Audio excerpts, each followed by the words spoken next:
such a beautiful position to see all, understand all.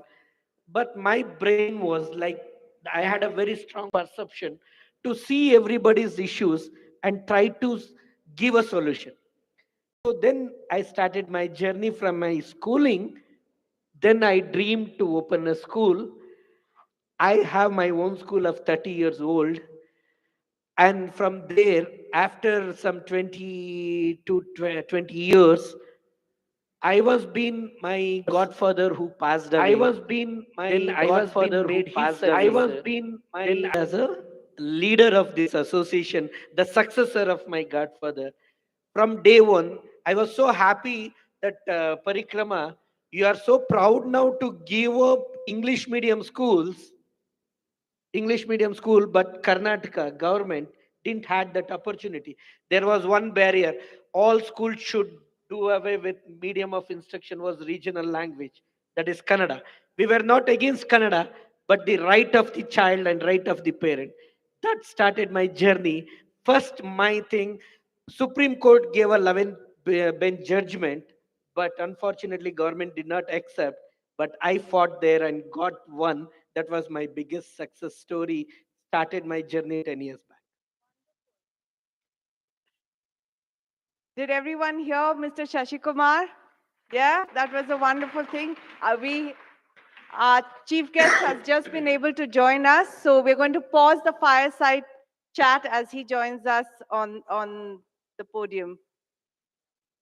It's my pleasure to announce that Mr. Rizwan Arshad has now joined us. Please join me in welcoming him with a huge round of applause.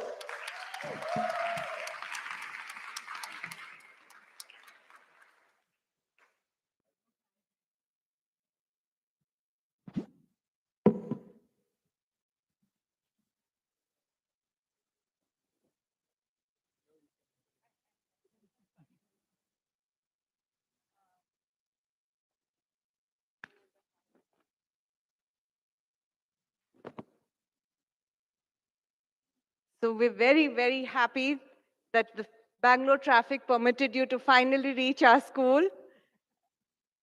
They have been kind enough. It has taken me around 2 hours to reach here. 2 hours. Everyone, I think we need to give him a big round of applause for not turning back halfway through. I hope you will take our situation here back with you to the powers that are there in Vidhan Saudha and everywhere and tell us about how we are suffering with these roads or lack of roads here. No, I'm thinking it differently. I don't want to go and tell that. I want to be the power to set it right. Ah, did you hear Been that, too bad. delegate? And that is why I think Mr. Rizwan is one of the finest examples of how a young person has used the right to participate, has used his voice. You just saw the way he thinks. He said, I'm not going to wait for them to fix it. I'm going to fix it myself, right? He has chosen his, I'll be reading it in a moment, but you will see how he has chosen the right to participate, which each one of you has legally a right to participate, what it can do to lead to change. He has walked the talk with hands-on experience in our democratic parliamentary process. 7 years of experience as National Office Bearer of NSUI and Youth Congress, moving on to become the first democratically elected president of Karnataka Pradesh Congress to his current role as MLA. Mr. Arshad has been actively engaged with the youth. He's a fierce advocate for education and empowering the youth and has taken on a very challenging constituency, Shivaji Nagar, which statistically is at the lowest end of the scale on many human development indicators. His vision is not just limited. His vision is to turn Shivaji Nagar into an education hub. Isn't that wonderful?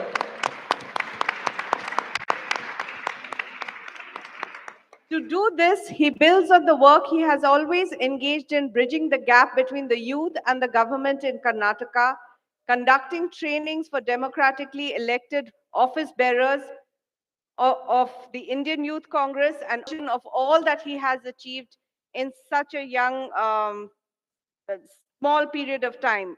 We are here right now with them.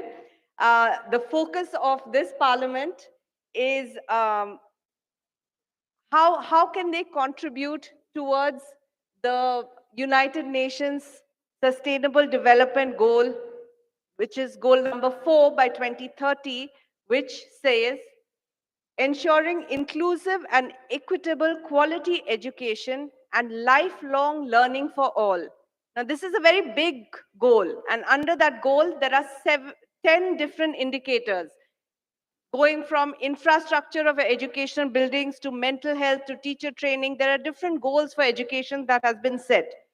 So the youth today, the delegates of this parliament, they're going to reflect on some of these issues, and they're going to come up with how the theme is addressing the gaps in education post-pandemic, creating multi-level strategies for response and recovery.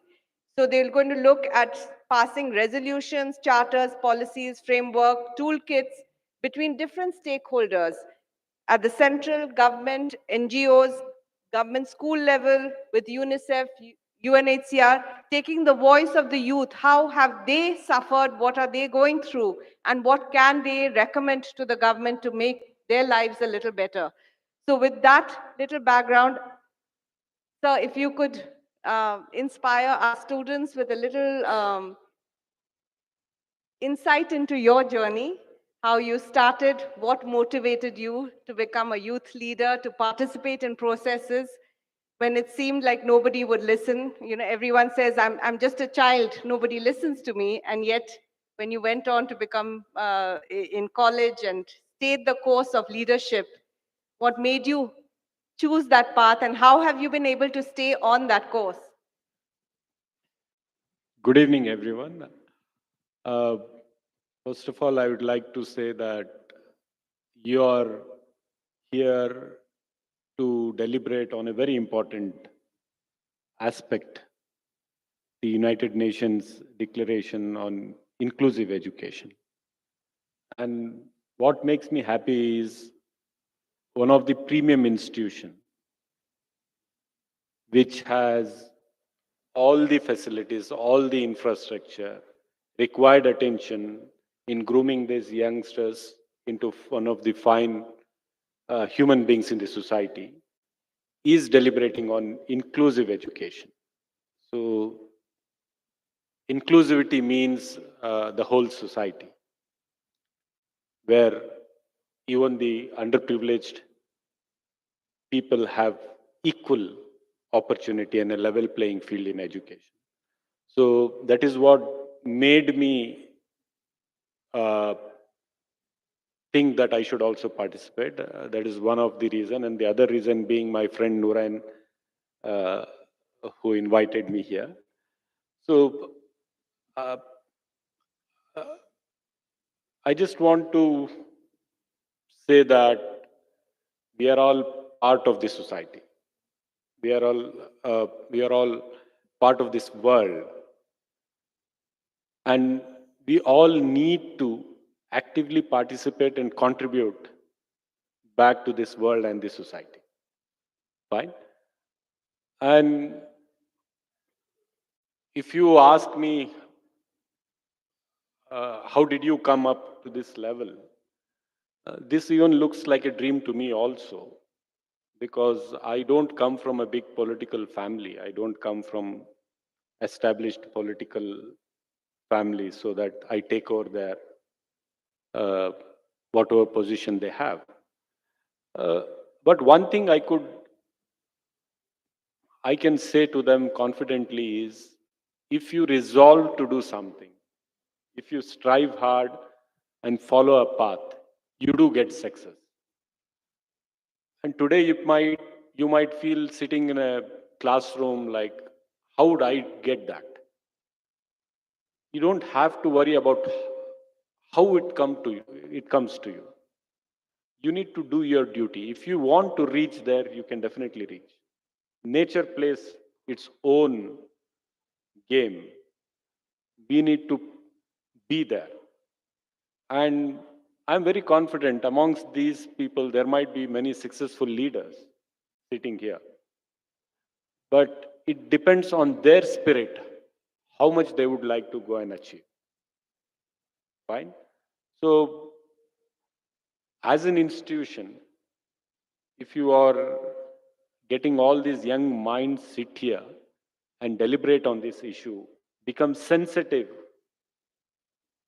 for the inclusivity which we need to save today.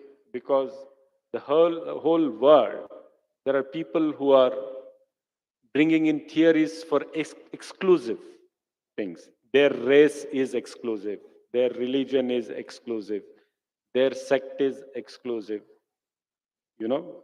So there are superior races, so called.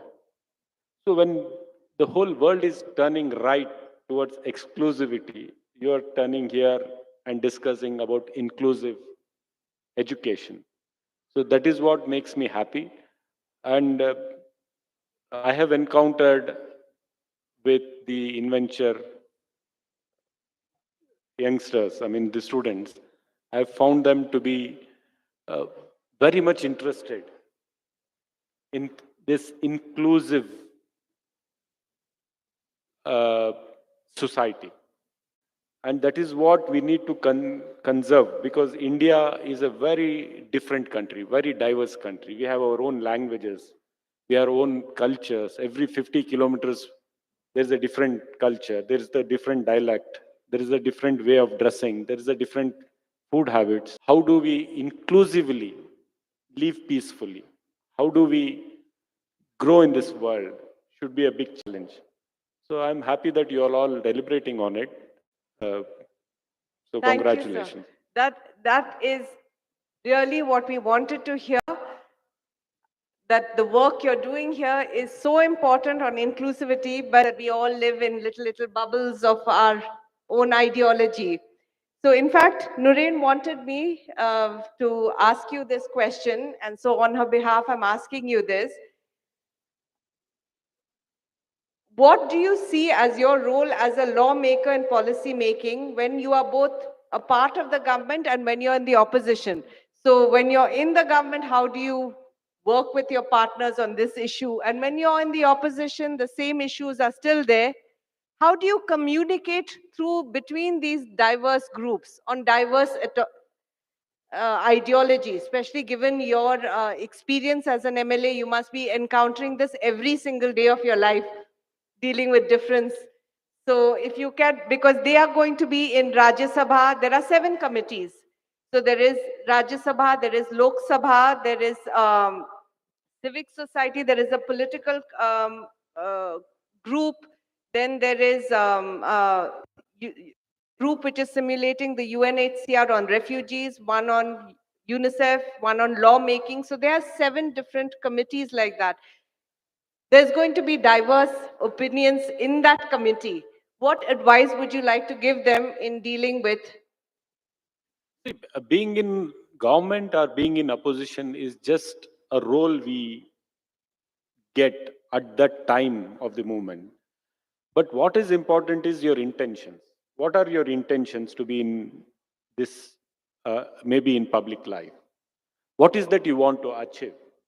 If my intention is to keep this society united, if my intention is to have an egalitarian society, if my intention is to empower the voiceless, empower the people who don't have equal space in the society, to uplift those people who don't, who are not in the core of the society.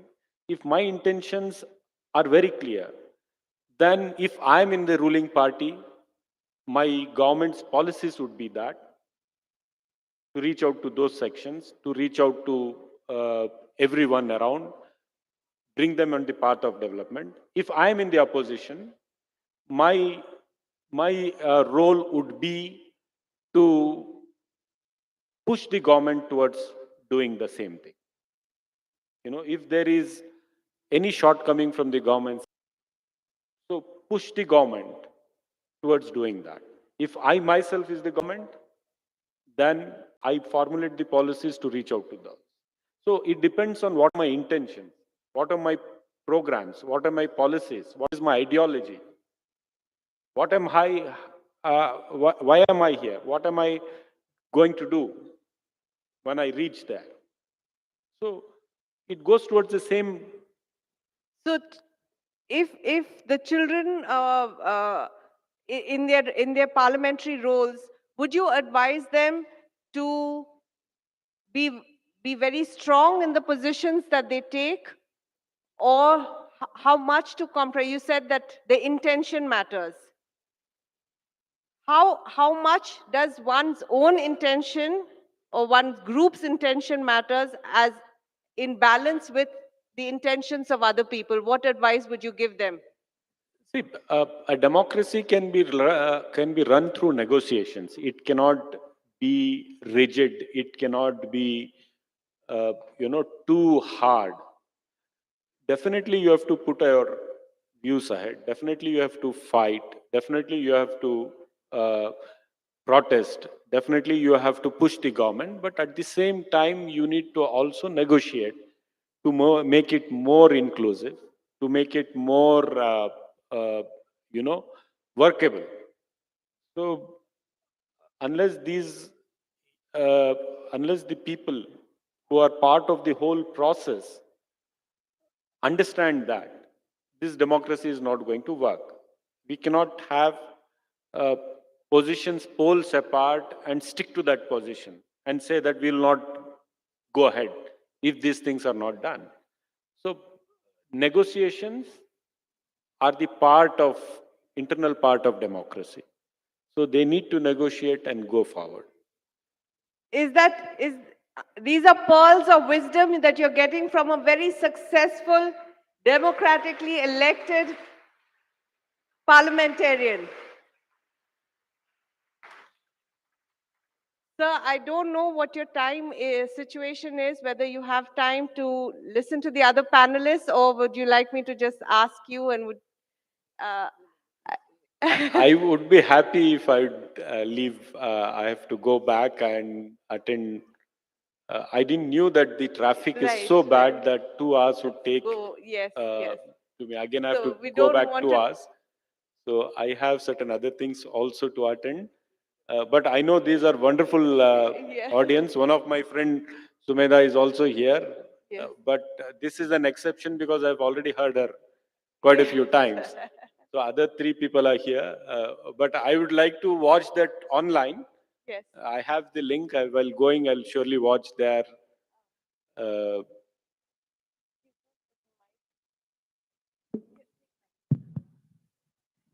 I think we have some interesting thing in EPs. So I feel your party is also behind that and very focused on implementation part.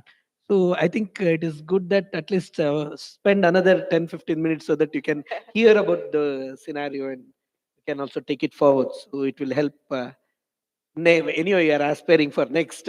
You are going to be in that seat, so we expect a lot from you. So. So, def- aspiring for the seat leads me to the next question: is what is your dream for India and the youth? And especially, it would be very interested to know about this hub, the education hub that you have a vision for. What is that vision, sir? If you could just tell us a little bit. uh, See, now fortunately, I have a constituency where people have elected me, and as any other constituency would be, there are areas which are very privileged. There are areas which are very underprivileged. Uh, the privileged people do send their kids to privileged institutions, which are international level schools, colleges, very good institutions. Uh, but a poor man and a woman are in a very difficult situation. The government, which has a primary duty to give good infrastructure for our underprivileged kids to study, has somewhere not kept themselves up to the mark, right? And I believe the education should be a partnership of the government and the society. And I also know for the fact that Inventure Academy has adopted with the Whitefield Rising Ramgondan Early School, and they've turned it into a model school. So I've been there, seen that. So my dream for my area, my constituency is that whether he's from a poor or a rich background, the kid has every right to have world-class education. And education should not always be at a cost, right? Education should be freely available to the children, education and healthcare. And my dream is to convert these government institutions at par with private institutions. Okay, so we are working towards that. We have started building physical infrastructure. So we are building 2 schools in the constituency, uh, spending huge amount of money. One school we are spending around 12 crores of rupees to convert that into an international standard school. And I know that we might create infrastructure, but to run that, we cannot run it like a government school. So we are searching for partners who can come in and run that school for free, but at a good standard. So that is the uh, program we have now. So we are at a process of converting around 6 to 7 schools, uh, which are in a very bad shape, dilapidated shape, create good infrastructure, then bring in private partners who can run that school for free, but like a private institution, so that a poor man or a woman's kid also have same infrastructure, same kind of learning, same kind of curriculum, same kind of handholding like a kid in Inventure has, right? So that process is going on. So I've also requested Inventure to take up one school, which they are seriously considering. Hope that materializes. And next 5 years, uh, I would like to convert my constituency as an educational hub, where all the government schools have world-class infrastructure, all the government schools have good curriculum, all the government schools are supported by the society, by private institutions, that people who are philanthropically interested in, you know, helping children get educated, keeping that institutions alive and kicking. So the path is very clear. The program is also fixed. Work has also started. It takes a little time. Hope if I get re-elected, this program would continue, and next 5 years you could see that Shivaji Nagar, which was known to have bad infrastructure, very poor government schools, uh, will have uh, one of the best government schools, giving best education for the privileged and the underprivileged as well. We wish you all the very best for this dream. Should be the dream of every ward, every constituency across the country. In fact, sir, you'd be happy to know that the Lok Sabha committee, student delegates who are going to be debating this agenda item in the Lok Sabha of participants across India have debated, thought, and this is what they could help you have debated, thought, and this is what they could help you with their words. What would that be? See, my small piece of suggestion to all of you is think like a common man. What is the difficulty of a common man? You need to understand. If there is a society, you have all kinds of people. People with tons of money can make their way through. But what about a common man or a woman on the street trying to make their ends meet with a lot of struggle? how do they live their lives in a manner which is dignified and which the governments can make it easy. So your job is to be that man or a woman when you debate inside the parliament. How do I make lives of these people easy? How do I create an environment, create an ecosystem which makes everyone equal partners? Everyone gets a level playing field. So that is where you need to think about. Don't think that we are in Lok Sabha, we need to debate something which goes above the heads. No, debate in the common language for the common man and woman, for the common good. That is the only thing you need to keep in mind. If you start talking about the issues of the common people, then you're going to make a big contribution in the development of the country. So talk about the common people, talk about their issues, how to make their lives easier. That should be your intention. And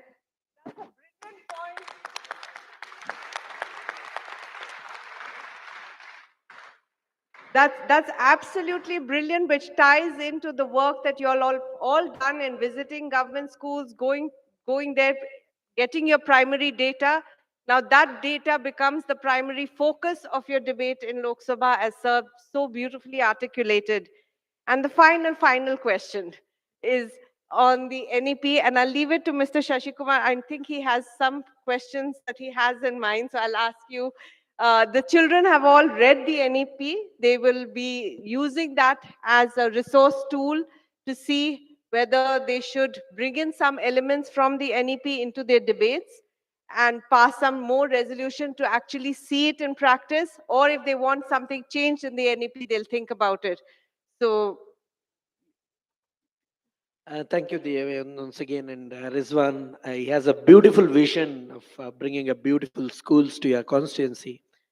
NEP is a piece of vision which actually during the Congress government it was being framed. But unfortunately, at that point of time, because of the vision, it was being held back. Again, it was in the BJP government, it was being brought nationally. Mr. Dr. Sridhar, MK Sridhar, and all those people's vision. The beautiful thing of NEP is 1, 2, 1, 2, 3 chapter. Yes, it is very, very important from because most of the private unaided schools we used to follow, we realize that the child should be nurtured from 3 years of age, and with various type of practices, that is brain stimulation, all those things. Then after such a 100+ years, the country could realize that yes, the child should be nurtured from 3 years, because 85% of the brain gets wired from on or before 5 years. And second comes dropouts and all these things what we are speaking about. And one most important what we are not happy is none of the government in India could understand this NEP and implement positively. Chapter 8, where it says make a separate SSSA, school regulation body, so that that can control both private and public schools. You're talking about public schools, we are on behalf of private schools, but where is the difference? Because most of the time any appropriate government would try to control the private unaided school, but nothing is implemented in its own school.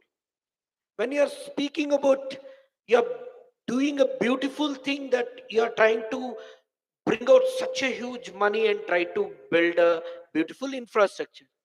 When we talk about curriculum, quality and accountability, which was the most important aspects in 2015, I think, NCF we spoke about quality and accountability. Till now no state has tried to focus on that. Now you have a beautiful school, but what about the quality? You are talking about, the government is talking about setting up a government schools English medium. None of the government has tried so far to recruit one English medium teacher. When Kumaraswamy government clearly said that we will have one language as a English, from then till today, not even one teacher has been recruited. So tomorrow, why I'm saying all this is, India has 15 lakh schools. Out of that, hardly 26,000 CBSE, ICSE, IB schools. Rest are state board schools.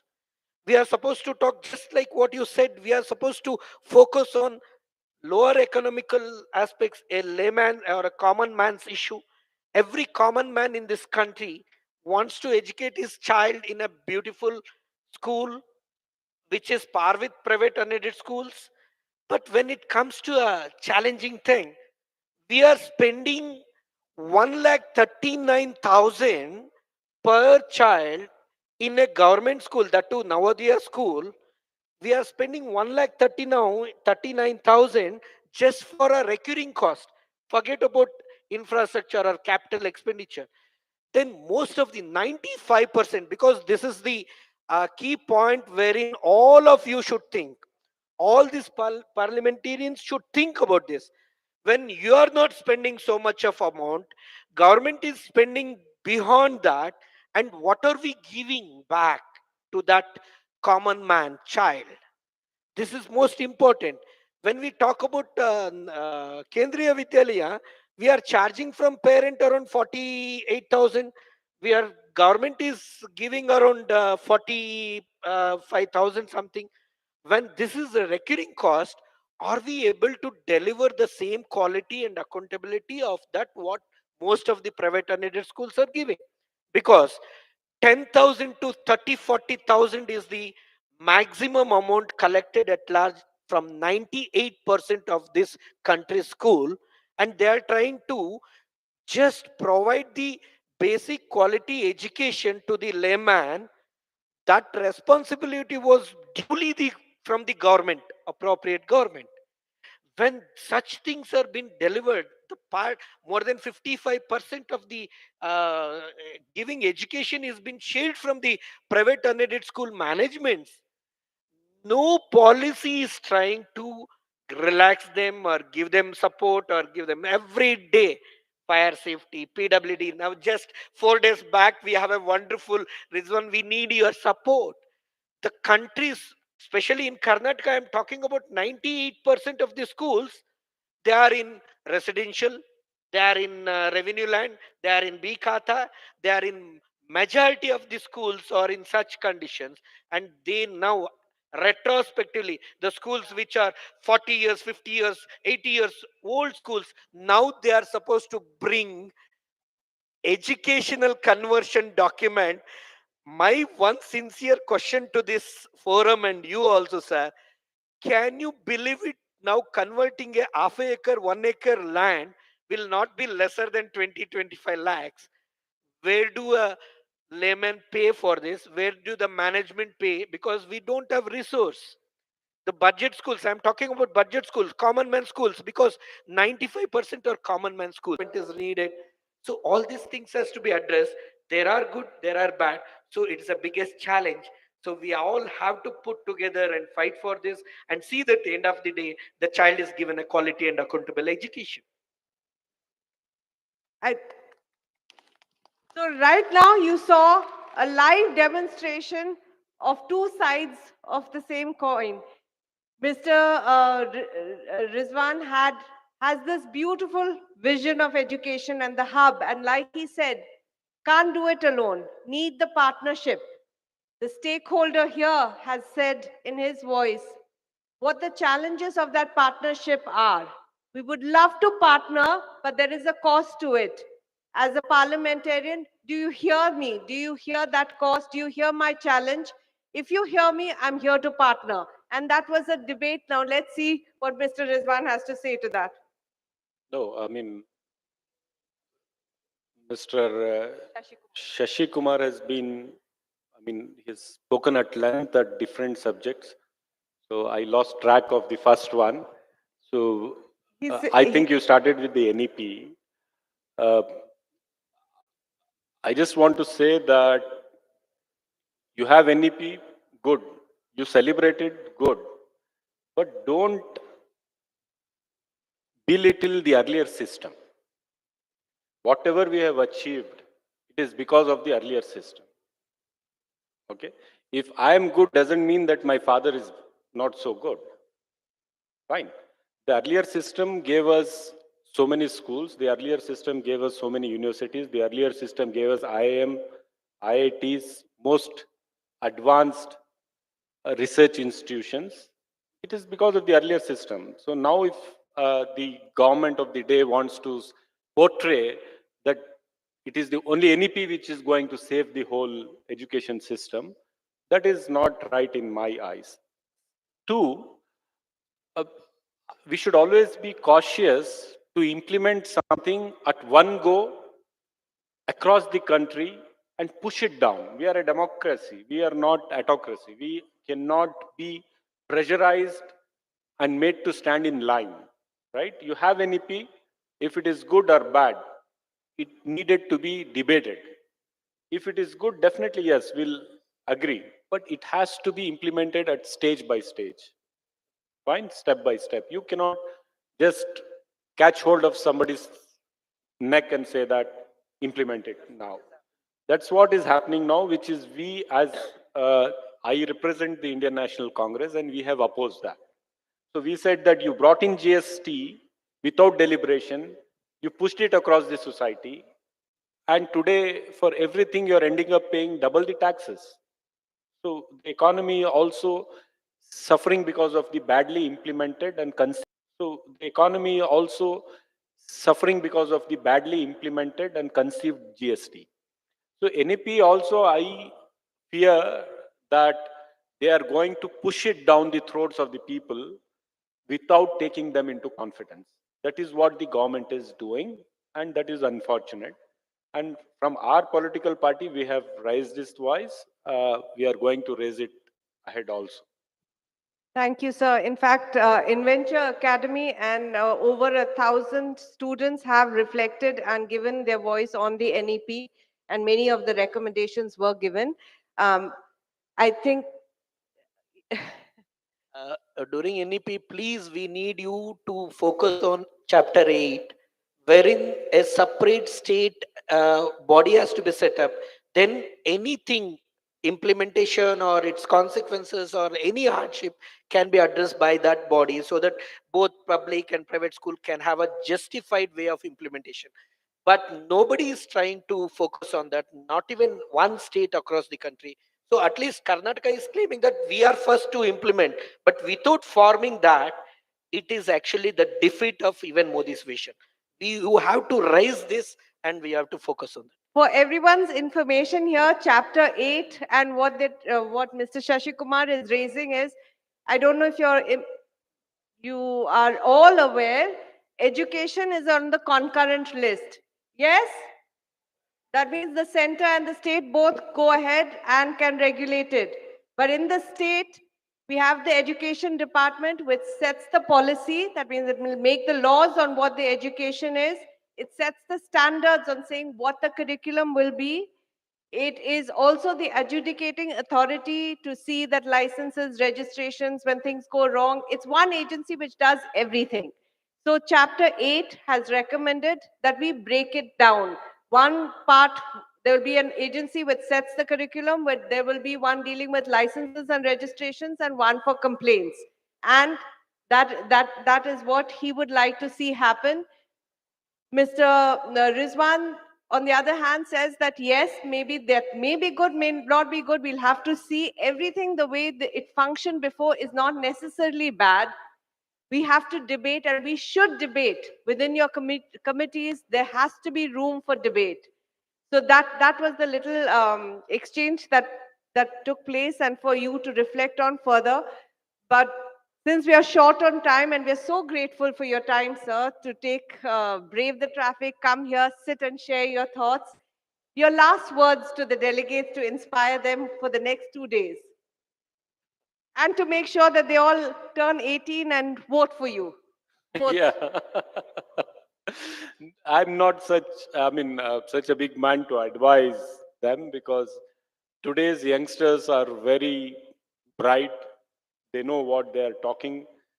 They know what needs to be done. But only thing is, uh, we need to be human. We cannot just be machines. We cannot just be materialistic. We cannot just uh, until we are all human, there is no development which is justified. Until we are uh, loving and caring and accommodating, no matter how tall our buildings are, unless everyone in this society is taken care of, then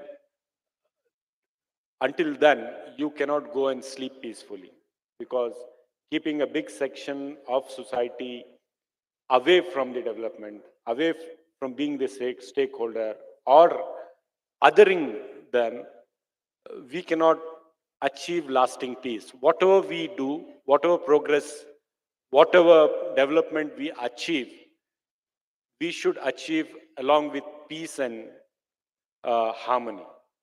Okay, if there is no peace, there is no prosperity.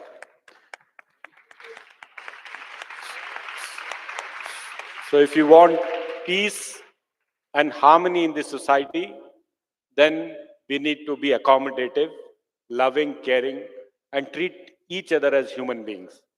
So that is what today is somewhere missing. We need to bring back the human angle into whatever we do. That is the last thing which I want to say. Thank you. Thank you, sir. Thank you so much for your time. Everybody, delegates, let's hear the parliamentarian way of giving thanks.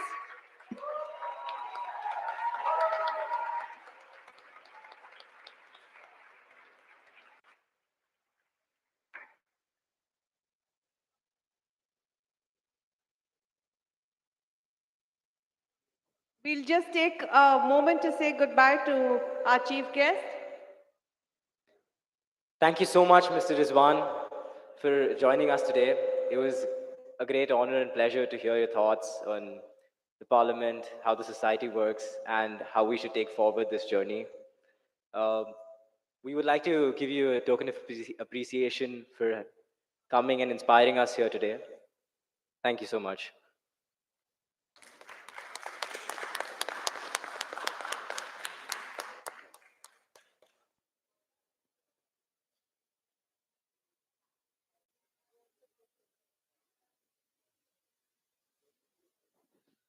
Are we making promises to our parliamentarian and not keeping them? Is this reverse politics happening here?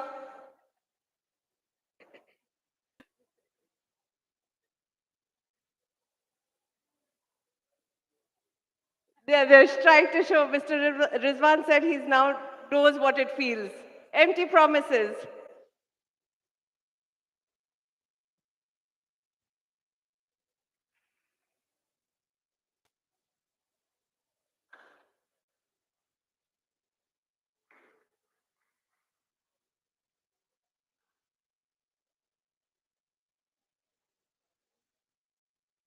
Not so empty after all. It's arrived. Saved. Can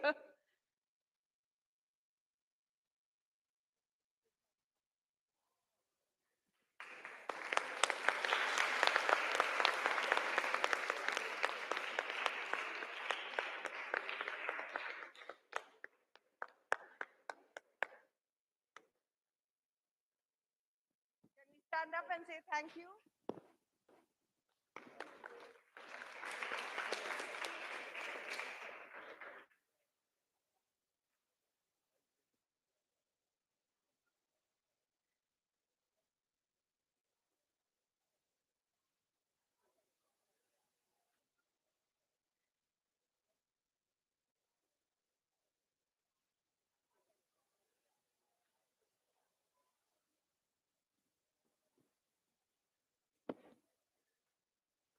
Thank you so much, Shukla, Sumedha, Manish. Thank you so much for being so patient.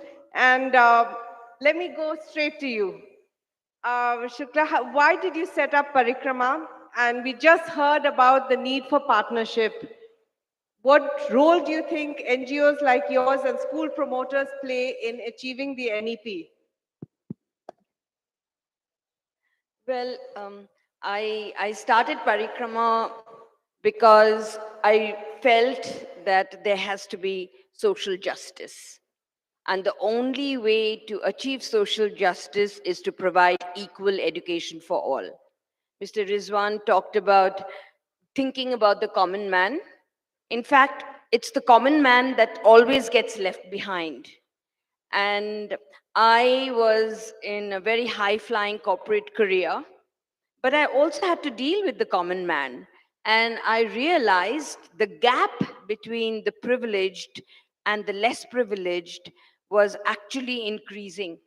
And, it's very easy for us to, even occasions like this, we talk about it, but very few of us go out and do something about it. And I said, I'm not going to talk while having coffee and complain why the government hasn't done anything, or this should be done and that should be done, because we are really good at advising, but we are not so good at doing. And I felt I needed to get my hands dirty and do it myself. So I quit my corporate career. I have to share this with you. The real trigger was when I realized that what I spent for a pair of shoes can take care of a family of 5 for nearly 6, 7 months. That social inequity has to stop. And only education can do that. That's why I decided that from a corporate honcho, I needed to become a social worker. So I'm not really an educator, I'm a social worker. And that's what I'm proud of being. That's so wonderful and inspiring. Um, Sumedha, the same question to you, really. I know that you also had a high flying career and that you gave up. And why did you set up Whitefield Ready? Well, actually, I had no idea about anything outside of my bubble.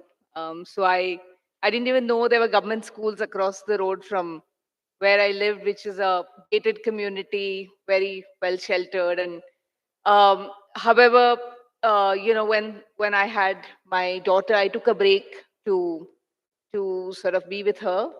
And I said I just had a lot of free time on my hand, and I said I'll volunteer at her school.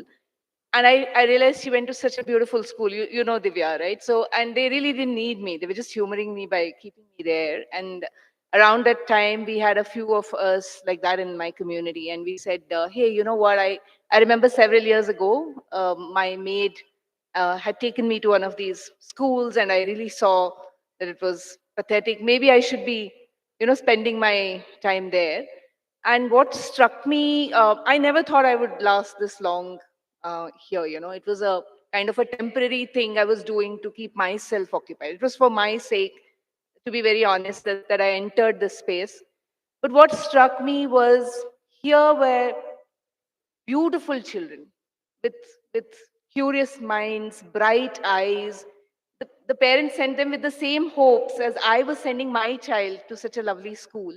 And I was a young parent then, and I could see that it hardly took any time for a child to quickly realize that it's only fear that is put into them to make them learn. They come into these classrooms. Guys, it's nothing like the classrooms that you all have seen from your childhood.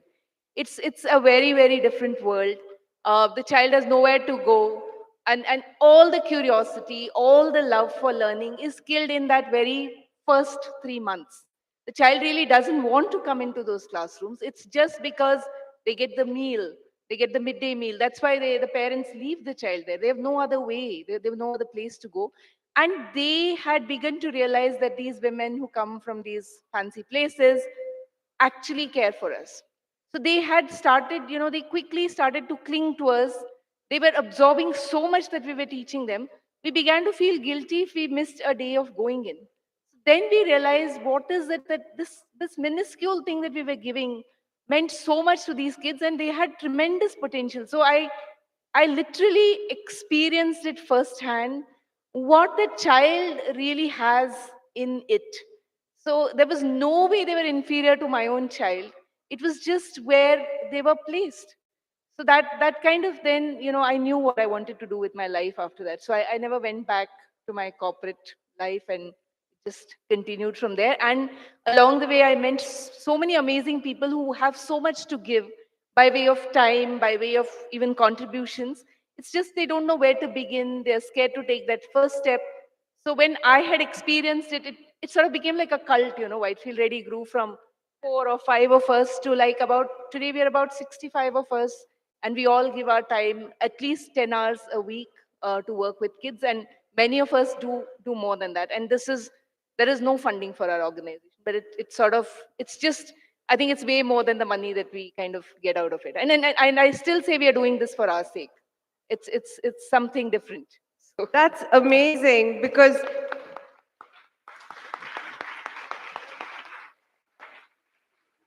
Mr. Rizwan just asked all of you delegates to keep the common man as your point of reference. And in Sumedha ma'am, the common person became the inspiration for all that she does. So the potential of doing what was asked here is so amazing, which leads me to my question to you, Manish. We hear about TFI's foundation vision. Would you be able to tell us and the children what that vision is for teachers and students in India? A little bit about the organization and what drew you to becoming a teacher?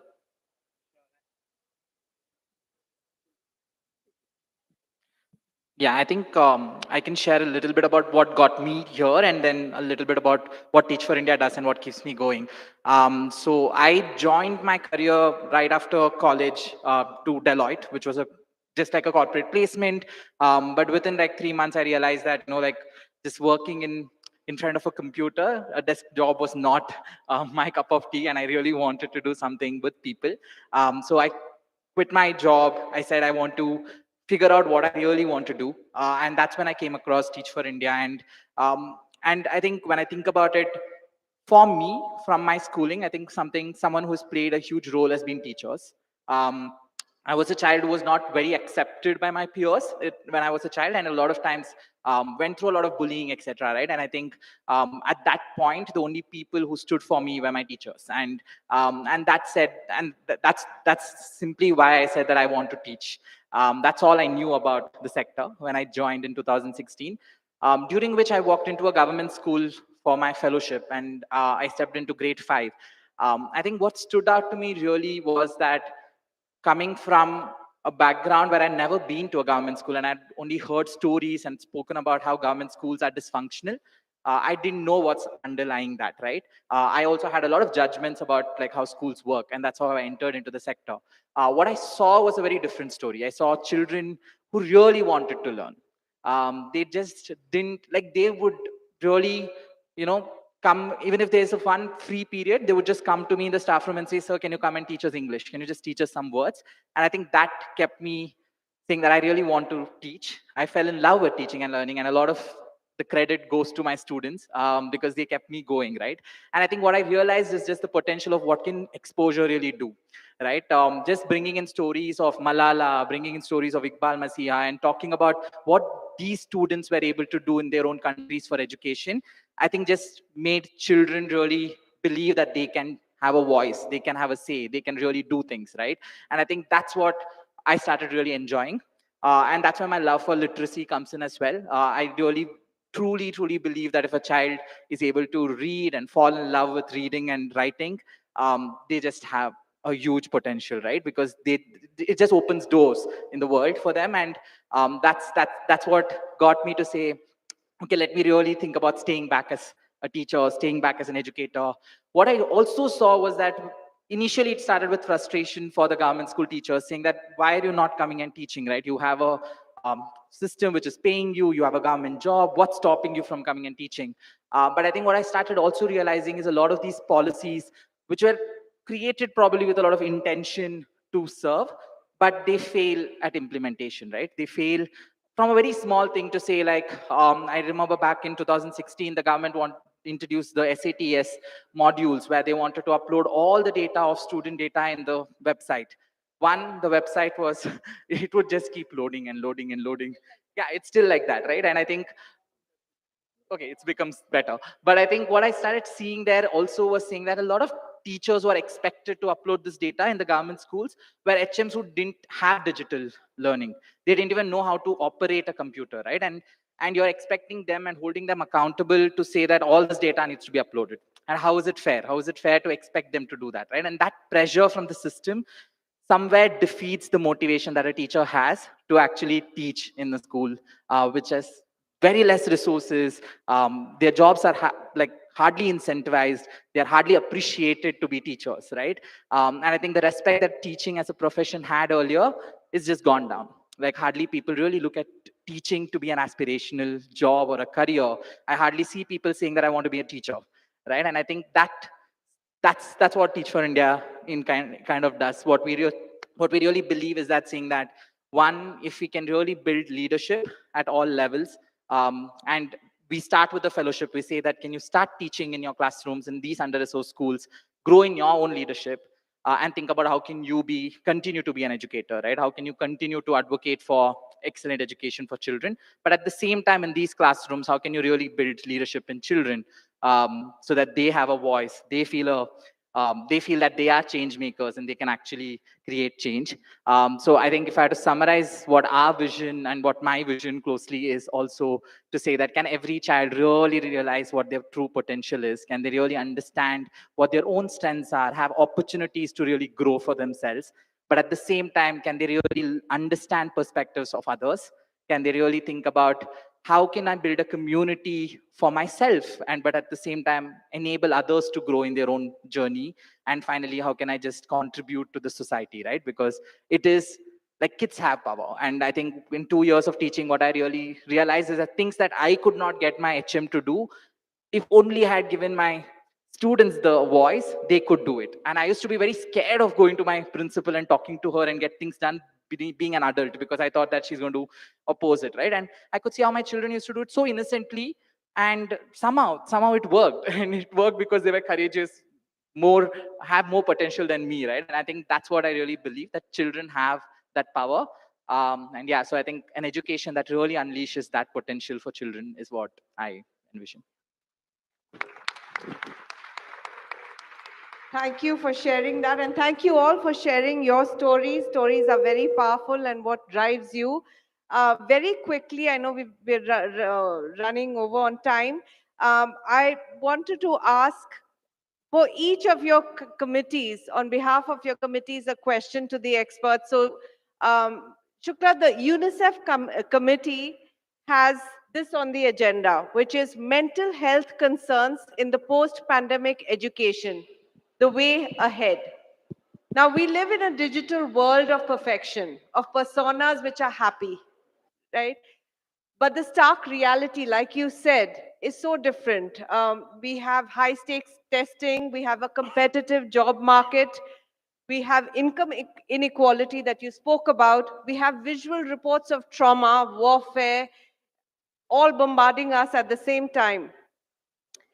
What is the solution in bringing happiness back into schools, making happy schools a priority?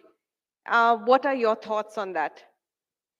I think I think all schools should be sensitive schools, and effort and systems have to be put in place to make them sensitive.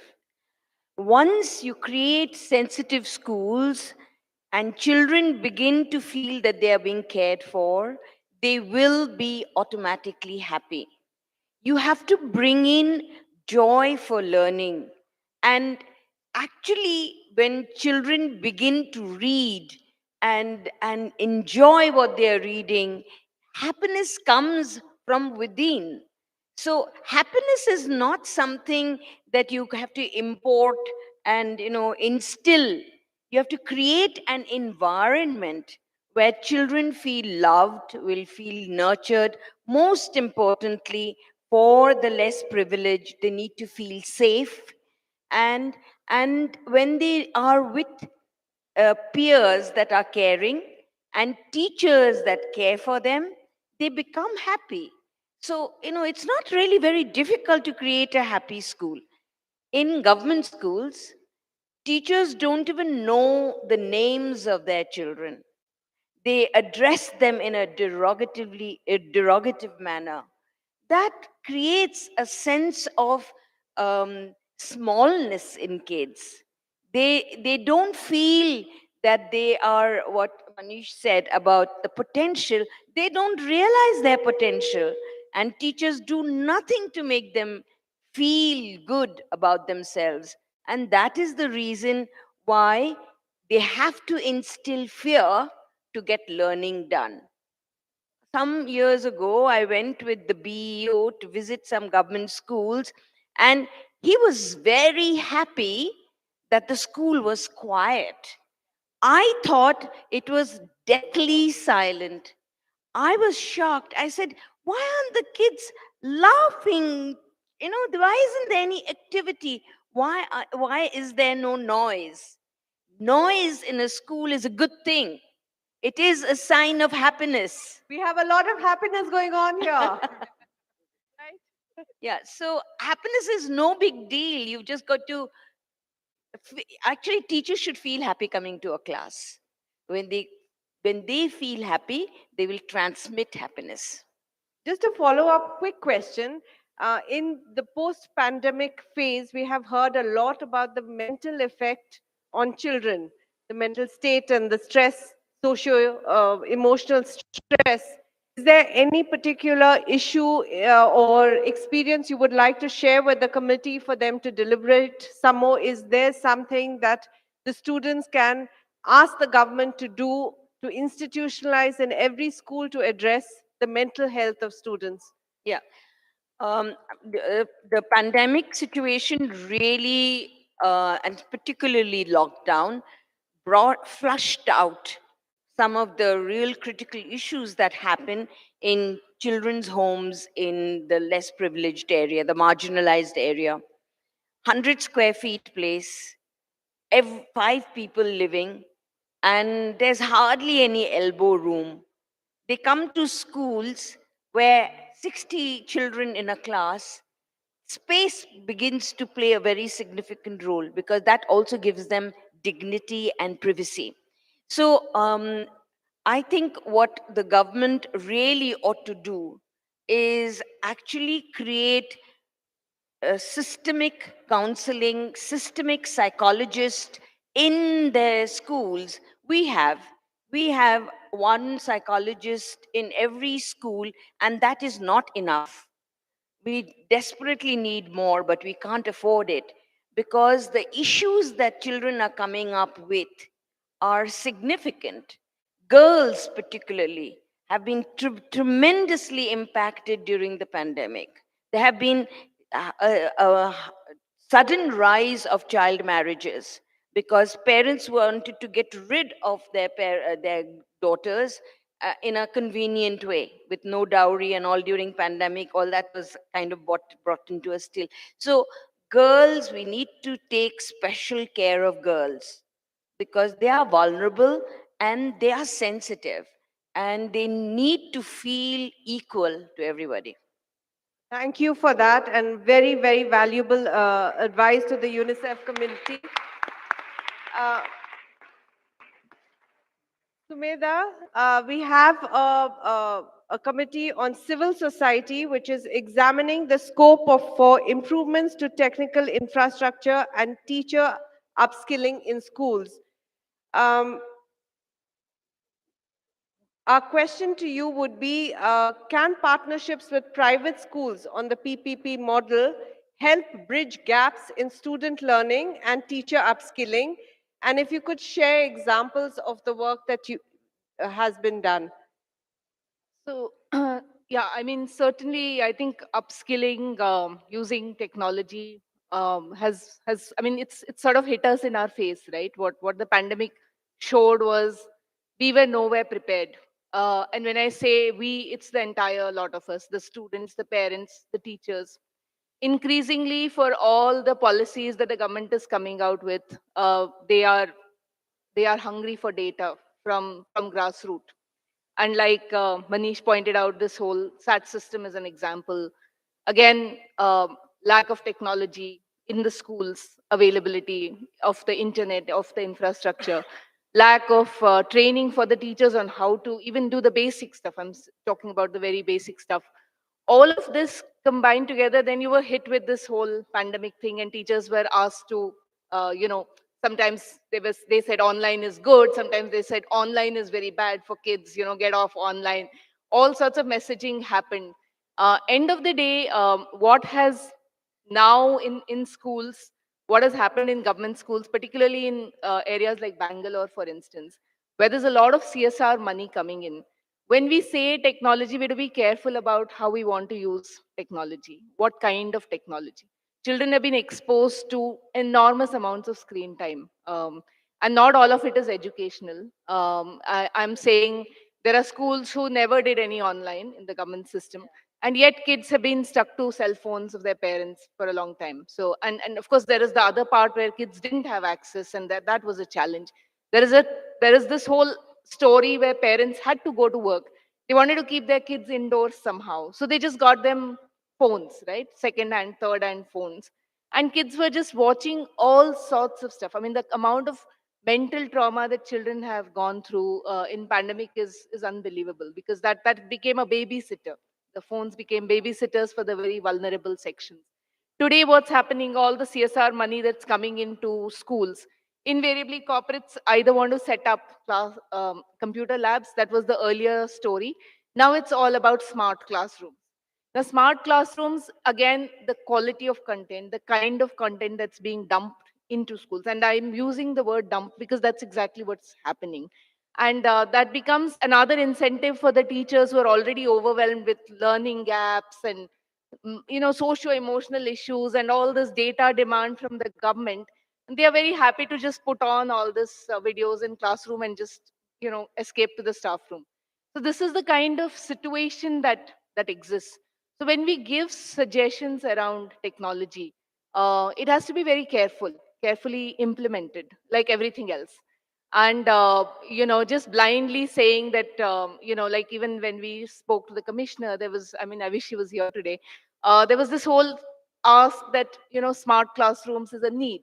It's one of the infrastructure needs. Earlier it was always toilets, toilets, toilets, toilets. Many toilets were built, but they all stink. None of them work. Today the ask is smart class, smart class, smart. There's so much like hunger because you want to show that my state is progressive. I have a smart class in every room. What about smart kids? I mean, that's whole thing is getting lost, right? So we are, it's not that we want to transfer.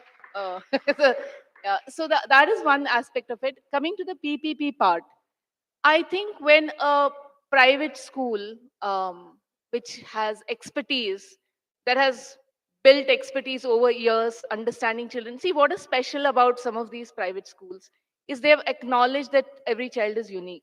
They've devised ways of reaching every child. I mean, it's impossible. I mean, to literally teach one-on-one to every kid, but the philosophy exists. The acceptance is there that every child learns differently. There are different approaches, different ways of doing it, and they've demonstrated and built this expertise over years. Now, this is something that gets transferred when you enter a PPP model. It's not just about supplying teachers. That's another word the government uses often with me. Can you supply us some teachers? Now, that itself shows what they think of teachers. We're short of few bodies. It's like my tech days when we had thousands of lines of code to be written. It was dumb work, and then it was not so automated. I'm very ancient, as you can see. So that those are the times when we used to literally want bodies to just code. So they talk about teachers like that. And now that I'm in the system, I'm seeing the kind of impact teacher. Look at Manish, he how a teacher has touched his life. For all of us, we have teachers like that. So this PPP model is where I think the government everywhere has intent but lacks implementation. PPP models are where implementation can actually be demonstrated. How can you use technology? How much can you use technology? How do you really upskill a teacher? What works? What doesn't work? There is space, there is time, and it's not just theory. We are able to demonstrate. So if the government can trust partners, uh, the sense of loss of control that they feel. I mean, face that every day. So I'm saying that even when they sign a PPP, in their minds, it's just supplying bodies. They're still not accepting that, here is something that is coming in to make joyful learning actually possible. When more of these models come up, we can actually start seeing the ripple effects. We are already seeing that, Divya, with Ramgunalli School, there are government teachers from neighboring schools who just come by to see how our classrooms run because they have heard so much about it. And then they sit and they spend time and say, how are you bridging gaps post-pandemic? Government has dumped these Kalika Chetrike books on us. They've done a big show of it saying this is the learning recovery year. But the point is, again, it's a one size fits all. What they've done is they've reduced the number of learning outcomes and they've just created workbooks saying, okay, do minimum. Okay, pandemic ho gaya, do minimum. So every child is reduced to minimum. And when you see our classrooms, thanks to all the support from the Inventure team here, you'll see it's not minimum. We want the best for our kids and it's possible. So that's what a PPP model can demonstrate with the right partners. Yeah. I think the civil society's work has been just cut out just from that, how much there is to do and to debate. And moving on to you, thank you, Sumedha. That was really insightful. The UN legal has on their agenda finding durable solutions for refugees, providing rehabilitation and basic education post-pandemic. What would you like the INYP participants to think about? Any thoughts for them on debate when they debate the situation of refugee children and education? Yeah, I think one thing I'm thinking about is that, again, right? Like, I would not say refugees in Bangalore, but I do like. There's an organization recently I had a chance to visit, which was called the 1 Billion Literary Foundation, which works in the Adugodi area of Bangalore. And I think something that we noticed there was a lot of children who were undocumented, right? And they do not have even an Aadhaar card because they are undocumented. They are in the country, but they're children, and it's not their fault that they're here, right? And they don't have access to education because as they have, if they have to go to a government school, they are required to produce an Aadhaar card, right? And what this foundation, and the question was, and recently I think I was chatting with the city director, and she had a chance to visit Malaysia recently, and then very similar crisis exists there as well, right? And she was talking about a very unique solution that one of the organization there is working on, which I think is very relevant to the question that you're talking about, is to say we do keep sometimes going through the system as the only route to success. That if a child does not clear a grade 10 board exam, then there's no future, right? But I think what the world today, where the world today is, actually it has a lot of opportunities for children to learn outside school. It's not necessary that they have to get into a government school system or an established school system and then only see success, right? Because at the end of the day, the purpose of education is learning skills, so that they can lead happy lives and at the same time contribute to the world. So then a question I would think of is that if you had to rethink and think creatively about if what would we do for children who are outside schools, who are not really able to, because of systemic barriers, because of different challenges, not able to come to school, then what would it mean to actually set up systems that can still provide that education, not necessarily getting into the hassle of documentation, getting into the hassle of required in a regular system, right? So that's a question I'm thinking about. What would that really look like? And I think post-pandemic, just to add on to what many people shared, right? I think one with the whole technology piece, and this is something I had heard when I was doing the fellowship, and I think I really deeply believe that a technology or a laptop or iPad cannot replace a teacher, right? And it should not be replacing a teacher because education is about that human touch to it. Technology can really be leveraged to accelerate learning for sure, can be used as a resource, just like how a textbook should just be a resource and not become the end of learning, right? And I think one, how do we really keep that? Because with the pandemic, what happened is a lot of ed tech started coming up, right? And a lot of children today get, even parents get really drawn to the idea of saying, my kid has to like get into either one of the ed techs and access learning there or get tuitions there, and that's the success criteria. But I I deeply believe that edtechs are not the solution for like education. Education happens in a classroom, in a physical classroom. There needs to be a teacher who needs to deliver it, because education has needs to have that human touch. So one, I think, as globally we are moving to getting drawn to technology, how do we really get back to saying that, at the end of the day, technology should only empower a teacher and not replace a teacher, because that's not the, yeah, it can't replace a teacher and it should not be replacing a teacher. I think that's one thing. And I think post pandemic, the other piece, even including, I think children who are refugees, I think, is also just, what does it mean to think about trauma induced learning, right? Like, does an educator get a training to know, how do I really understand what a child going through trauma is experiencing, right? And how do I actually create classrooms that are inclusive, which can help me really support that child and meet the child where they are, especially not just from a learning gap, but also from an emotional level, right? A child who has experienced trauma, especially during pandemic, it is this increase. And like ma'am was sharing, I think child labor has been on the rise with the pandemic. Child marriages have increased, and all of this is just creating a lot of trauma. Like, I had students actually tell us that, we are missing classrooms. Even though online learning would happen, they would come to these online classes, and our fellows would just ask, how are you feeling? And a lot of our children who come from homes where either they do not have caretakers every day, right?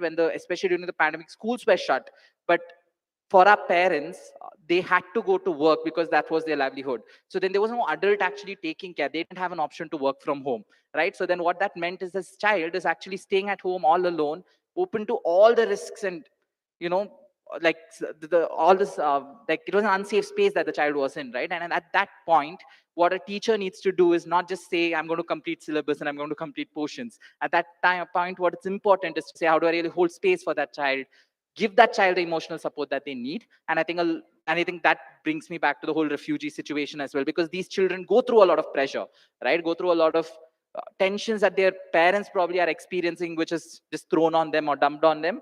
And how do we as educators really learn to acknowledge where this child is, meet the child where they are, and provide them that emotional support, and just teach them how the skills of emotional regulation works, right? And that's really important to, in any future roles that they take up as well, just to be able to emotionally be aware and socially responsible as well. So I think these are pieces that I would think of. That's again really wonderful insight. Right from access to education, the quality, and the fact that our new normal will never be a new normal for them, right? It's so different, and we have to think out of the box with a lot of empathy. And Shashi, in the Rajya Sabha, the children are going to look at the agenda, which says setting the budget for education to enable recovery and accelerating implementation of initiatives. I think you touched about it, but the importance of this issue of setting a budget, when they look at it in Rajya Sabha, what would be your advice to them? I think same thing we had in task force. I think you were there. Most of them were online. I was physically there. See, the main focus was we lost around 500 days of continuous learning. Most of our children, they lost basic continuous learning. Because of continuous not happening, it is a due process of brain, it is called neurogenesis. From birth till death, learning takes place. For few days, if you live, there is a brain phenomena that is called pruning. The neurons, where it gets the branches gets evolved once you start learning, and they get dissolved because of not learning. For whole of India, whole of Karnataka also, because they are the most, I was more in the media debating for running the schools during pandemic. You close everything but not schools, because children ultimately needed continuous learning, because we didn't have digital platforms. Everybody was not capable of having. During this time, government of Karnataka, during Suresh Kumar's tenure, he formed a committee to address this issue. At that point of time, the more focus we put, all of us put, was to see that how this learning could be addressed. Then I raised my voice for allocating some certain budget so that the teachers who are in government schools at that point of time, all of us can remember that Vidya Gama happened, and more teachers died due to contacting with pandemic. So we wanted a separate budget to allocate to address this and reduce that curriculum also, the quantum, because we have lost so much. We needed minimum learning outcome. So teachers needed that SOP to be addressed, and they have to have some minimum gadgets, but government did not turn up. So your main question was that how do you address with this gap, learning gap? So definitely any appropriate government has to focus on that, allocate budget, empower teachers for whatever the needs of that particular hour, and deliver to the child. And the child has to have that continued learning.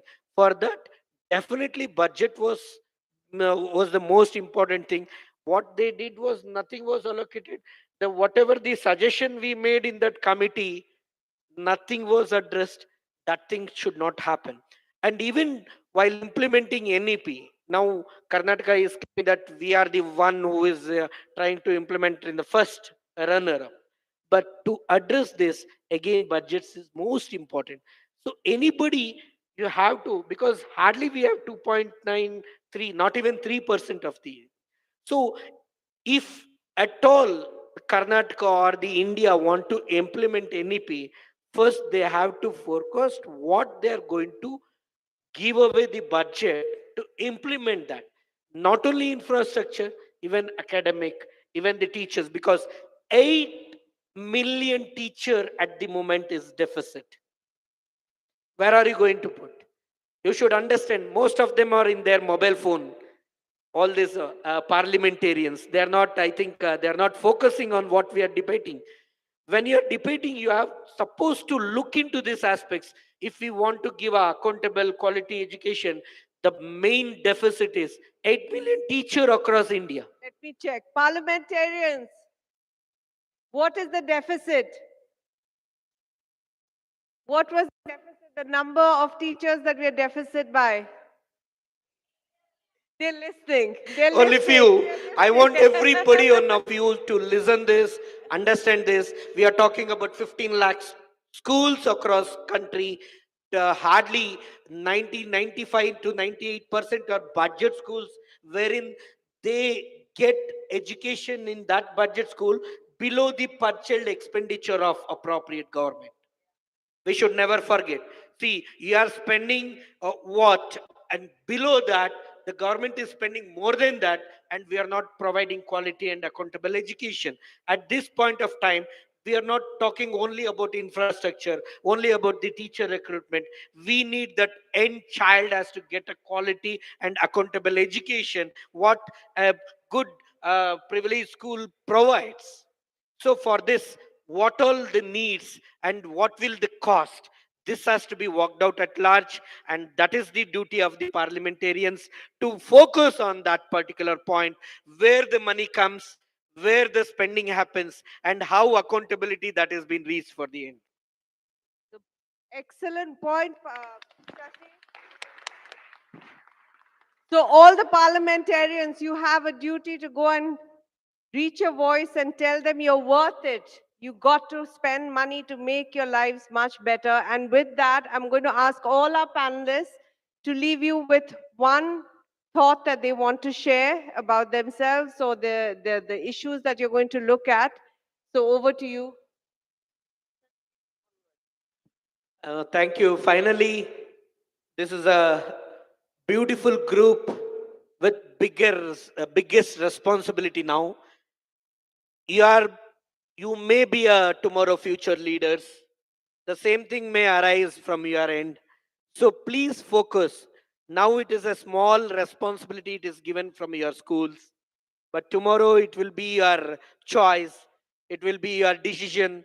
Most of you may come into that arena and give some decisions at that point of time. Please go through these statistics. Please, just like Rizwan said, think about the common man. My suggestion would be think about the statistic, the real data, and think from that perspective, then come out with a practical implication, then you will have a beautiful, wonderful answers, wonderful suggestions, and which you can execute, or you can recommend your government, or you can do yourself in future. So that is what my final word to you all. So all the best. Some good brains come out of this, and some good thoughts and process to this country would definitely put you across. Thank you.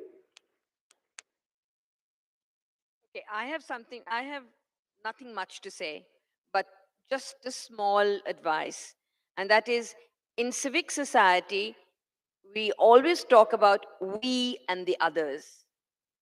Actually, to really have a developed country, we need to have no others. It's all we. And the we happens with empathy. Parliamentarians must not only look at law, budget from the technical, clinical way, they must also look at what parliamentarians need to do with great amount of empathy, where there are no others, it's all we.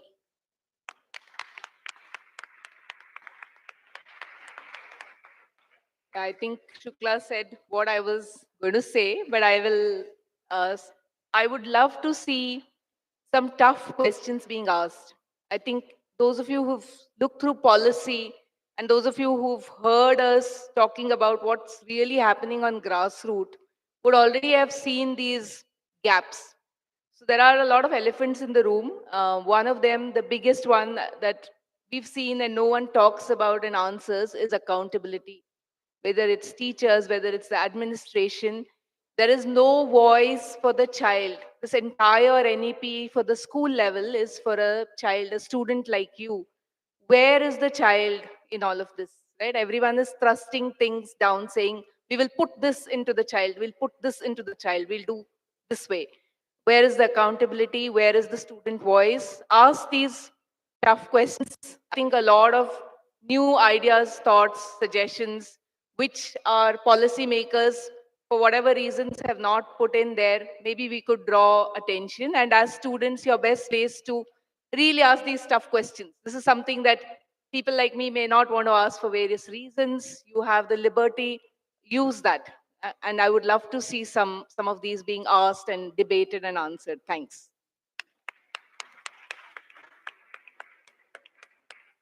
Yeah, I think I would think of just two things, right? One is that every voice matters.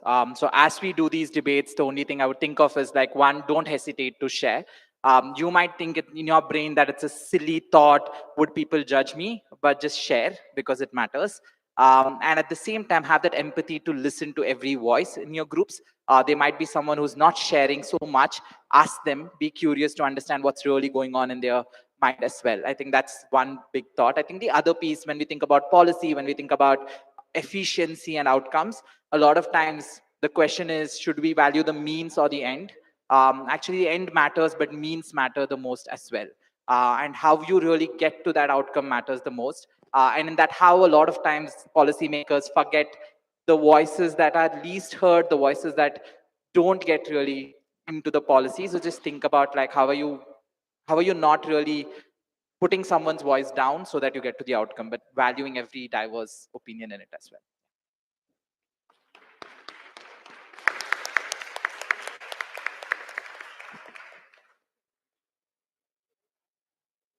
Um, Shashi has one more very important experience to share with you, which would help you during your deliberations. No, actually, that was my question earlier, I think. It was the entire country saw a huge protest, especially during pandemic. Around more than 48 to 50,000 teachers, non-teaching staff, managements came on road. Do you know why?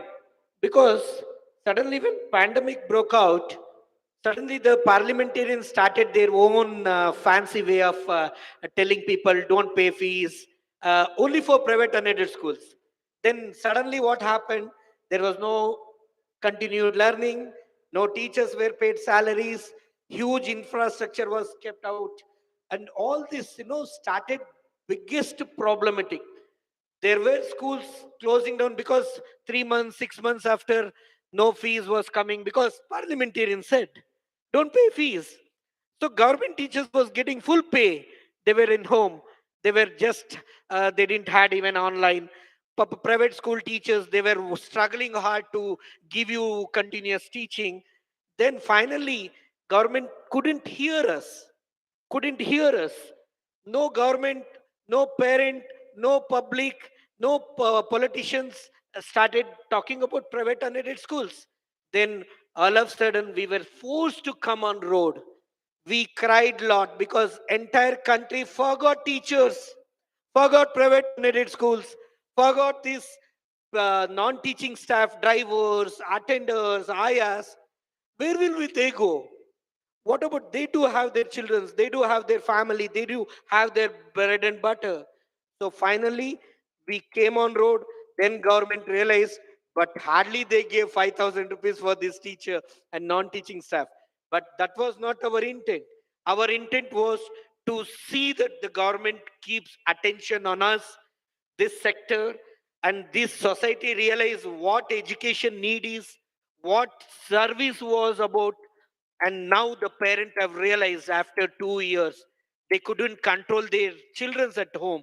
Finally, they wanted school to reopen. The earlier, they were cursing me in the media. This gentleman is only debating that schools should open, but that was not our intent. I said, the continuous learning process was damaged. We didn't want our children to lose their wiring of their brain. So finally, the parents realized, now they are coming, they're crying a lot. Children have lost that, children have lost this, they have lost discipline, they have lost attention. All these are blames only because of our mistake, the policy's mistake, the parliamentarians' mistake. So now I leave upon you. Please think on this context and take your decision. What should be a right decision? If not, there'll be 50,000 people marching outside Inventure very soon because of your parliamentarian recommendations. So keep that in mind. But thank you so much to our distinguished guests who have given so much of their time and knowledge and shared their stories with us. We could not, I'm going home so enriched and simulated. From the summary report that I read on what school children learned from the government school visit, one thing that stood out for me was the statement which said everything was negative post-pandemic, the learning, mental health, but the one thing that did not get impacted was the dreams and aspirations of children. Everyone continued to dream and aspire. And our panelists today have just added to those dreams that no pandemic, no situation can ever take away from us. So thank you for that. And thank you all for patiently listening. And good luck, everyone. Thank you, panelists, for your insights on the Youth Parliament. We gained some important information on how to look at things from a common man's perspective and the importance of empathy and accountability. Thank you, Divya ma'am, for facilitating the conversation. Let us please have a huge round of applause to appreciate the panelists.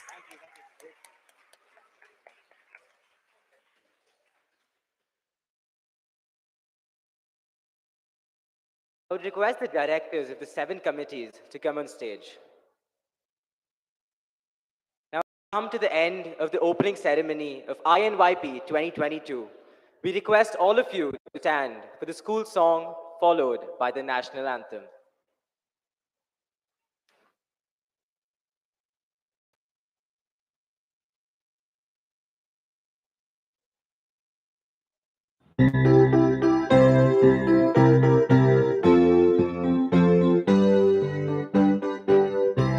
Here is a place to learn and grow in body, mind, and heart. Grow in body, mind, and heart. When we seize the day and strive to know how we must play our part.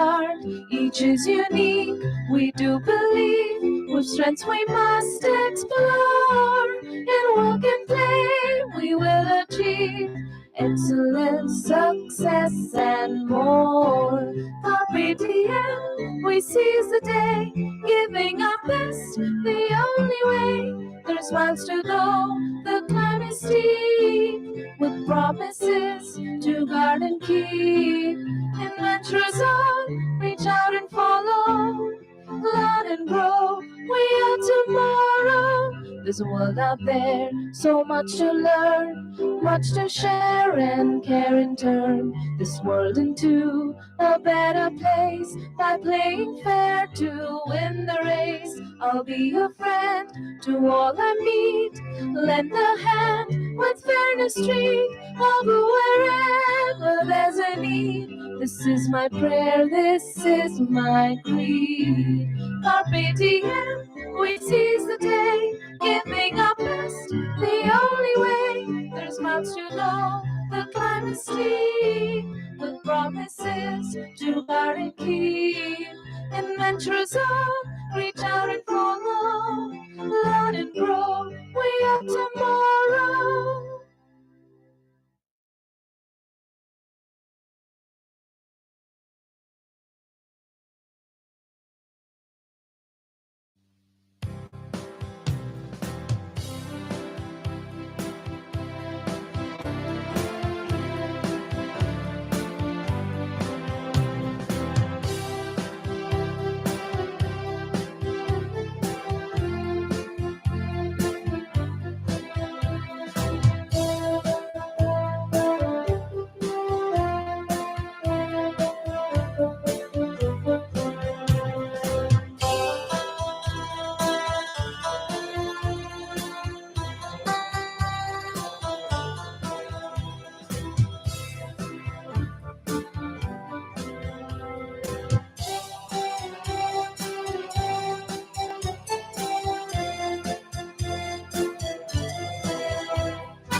All students are requested to settle down and allow our panelists to leave first.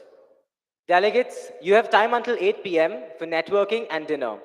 Buses will leave the campus at 8:15 p.m. sharp. Thank you all once again for joining us and have a great evening.